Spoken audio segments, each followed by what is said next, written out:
Welcome to the final build of Pyrokour Dojo. This game is a 3D obby where you play as a sensei to clear 7 obstacles in the fastest time you can. The game begins in a Zen garden scene to allow the player to become familiar with the controls, which can be played with either the keyboard or a PC controller. You can move with WASD, the arrow keys, or the left joystick, look around with the mouse or right joystick, jump with the spacebar or A, or pause and quit the game with escape or start. As you may notice, the steam coming out of the dragon's nose is a particle system, part of our physics pillar, as well as collisions between the sensei and other objects. Let's enter the dragon's mouth to play. The first obstacle is the Wipeout-inspired Sucker Punch, where randomly selected sets of bouncy pushers will be launched at the player to attempt to knock them into the lava. This obstacle features a bouncy physics material, part of our physics pillar, as well as an impulse force to launch the sensei extra far. The sensei also has 3 animation states: idle, run, and jump, which are connected with a blend tree for smoother transitions. The next obstacle is the rolling bridge, where the sensei must run across a manually coded spinning bridge while avoiding animated swinging shuriken.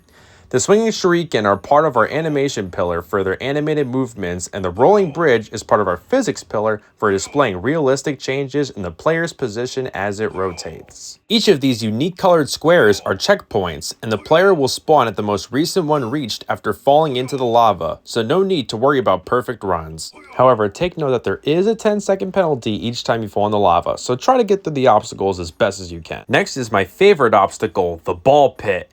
Cannonball! The ball pit was created using a ball spawner script that instantiates 800 balls with a randomly assigned material, and each ball uses physics by having their own coded launch forces so they can be kicked around by the sensei.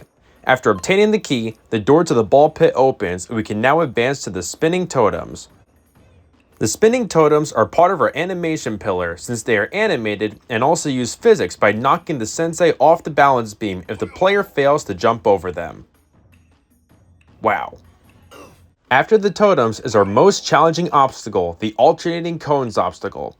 As you can see, there are several blue and yellow cones, and each color alters between activating and deactivating. The key to clearing this obstacle is to listen to the beat, as the color changes after every 4 ticks. The pattern was difficult to master for many first-time players, hence why it's our most challenging obstacle. After clearing this flight of stairs, we reach the Dragon Flames obstacle. The flames are a particle system, part of our physics pillar, and they are emitted from the dragon's heads through an invoke repeating method. Touching the flames results in the same consequence as falling in the lava, which will bring the player back to the most recent checkpoint reached. Finally, players must face their fears at the end of the obstacle course by completing the high dive. Once the players land in the pool water, there's a trigger event fired that will congratulate the player for finishing the obstacle course. If they beat their highest score, the previous high score will be replaced by their current time. At this point, they can then choose to run the course again or return to the Zen garden to leave the game. Thanks so much for watching our final playthrough of Pyrokour Dojo, and if you wish to face your fiery fears, you can download the game on itch.io.